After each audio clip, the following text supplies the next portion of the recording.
Salam jumpa pecinta catur, selamat datang kembali di Catur Talk Indonesia. Bagaimana kabar kawan-kawan? Semoga kita sehat selalu dan rezeki kita dilancarkan, amin. Tentunya permainan ini berangkat dari requestan sahabat pecinta catur untuk menunjukkan permainan Paul Morphy. Dan ini sangat-sangat menarik teman-teman, sehingga silahkan santai, siapkan kopinya, dan kita akan menyimak ini dengan seksama. Dan uniknya di dalam permainan ini, di mana Paul Morphy tidak bermain dengan satu kuda. Artinya apa? Ia mengorbankan satu kuda teman-teman. Ngepur. Di mana ini saat menghadapi Thomas Worrall berlangsung di New York tahun 1857. Dan bagaimana permainannya langsung saja kita simak di Catur Talk Indonesia.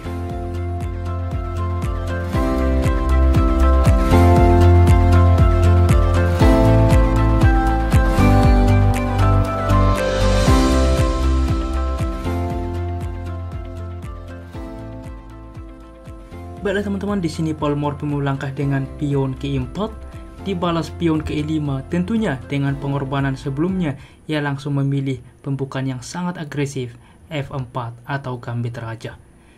Gambit diterima, maka kuda ke F3, G5, di mana hitam juga memilih variasi yang cukup agresif, gajah ke C4 dan G4. Bagaimana Paul Morphy melanjutkan? Lagi-lagi ia tanpa menyelamatkan kuda melakukan D4 teman-teman. Dia mengorbankan kuda dan diterima oleh hitam. Dan kita lihat sekarang bahwa dua perwira sudah hilang dari Paul Morphy. Dilanjutkan dengan rokade dan gajah ke H6 saat ini mensupport pion ke depan. Yang jadi pertanyaan, bagaimana jika di dalam posisi semisal lawan Anda pion memukul pion? Apa yang harus dilakukan? Ini adalah sebuah opsi yang salah teman-teman. Karena apa? Kita dapat membalas dengan gajah memukul pion skak. Raja tentunya menerima, maka menteri ke H5 skak. Raja ke G7, benteng memukul pion, ancaman skakmat ke depan.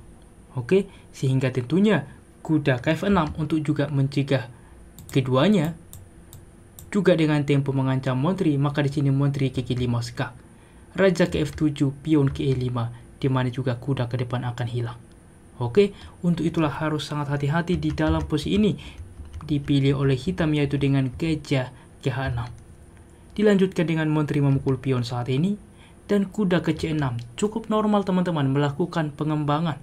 Akan tetapi di dalam variasi gambit raja, jika tidak berhati-hati, maka ini adalah sebuah tantangan yang sangat luar biasa. Karena apa? Begitu banyak kombinasi yang terjadi. Di dalam posisi ini bahwa menteri ke G5 salah satu defender yang paling baik.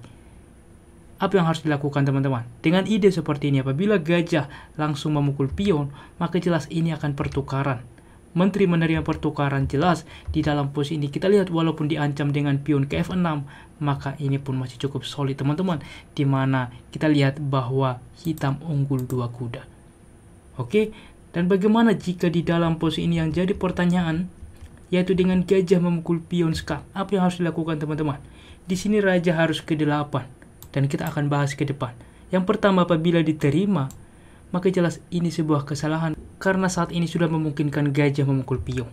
Menteri memukul gajah, ada menteri ke G4 dan menteri dari hitam akan hilang, dan ini sebagai kompensasi dan tentunya kembali sebanding. Tetapi jika di dalam posisi ini ditemukan yaitu dengan raja ke 8, di sini hitam akan tetap unggul teman-teman. Dengan tujuan gajah memukul pion saat ini, maka menteri menerima. Tentu menteri ke B3, maka di sini menteri dapat ke E3 skak, memaksa pertukaran. Di mana setelah raja berpindah, menteri akan langsung menukarkan. Di mana juga kita lihat bahwa di sini justru hitam unggul 3 perwira.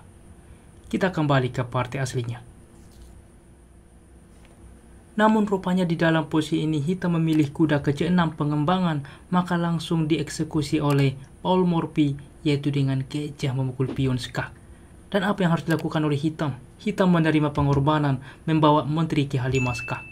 Raja ke G7, gajah memukul pion saat ini.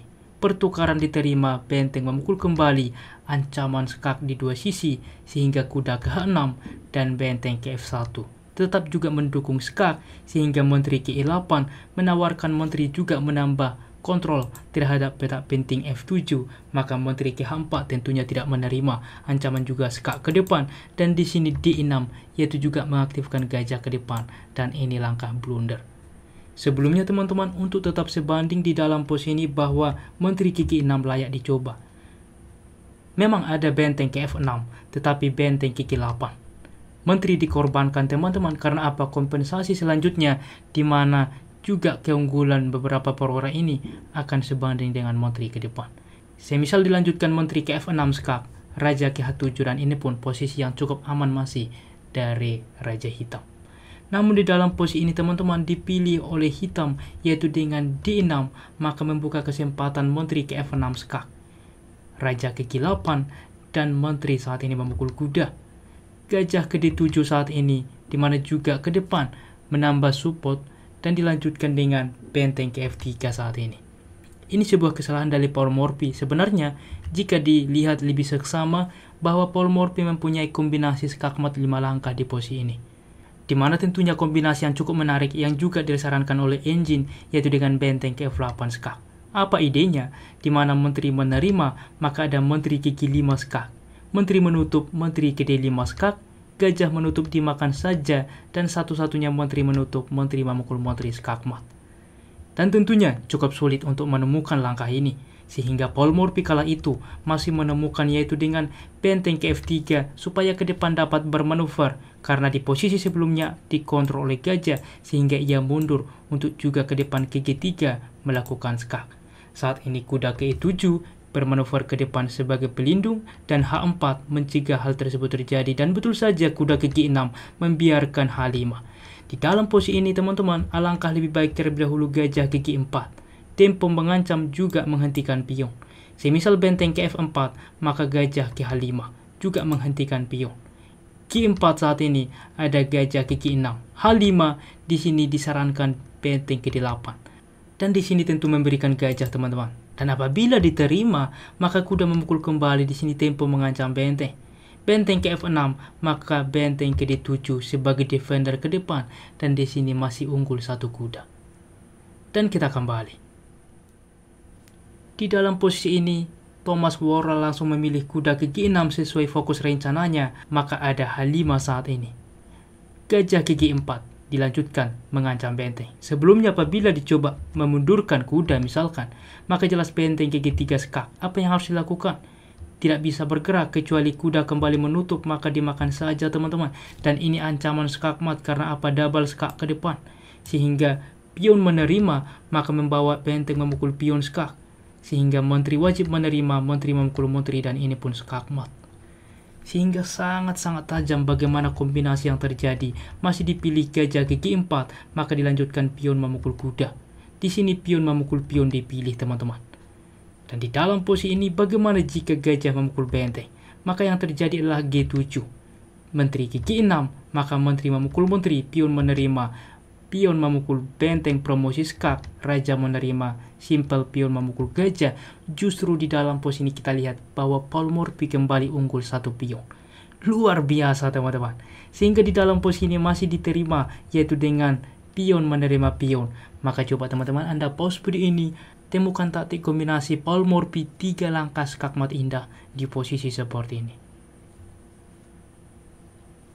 Bagaimana teman-teman? Selamat bagi yang menemukan langkah itulah dengan benteng ke F8 skak. Lihat langkah ini.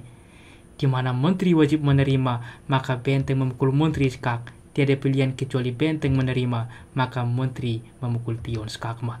Luar biasa bagaimana Raja diapit 2 benteng, juga ada Gajah dan skakmat teman-teman. Luar biasa kombinasi ini. Kita melihat bagaimana Paul Morphy menemukan kombinasi ini.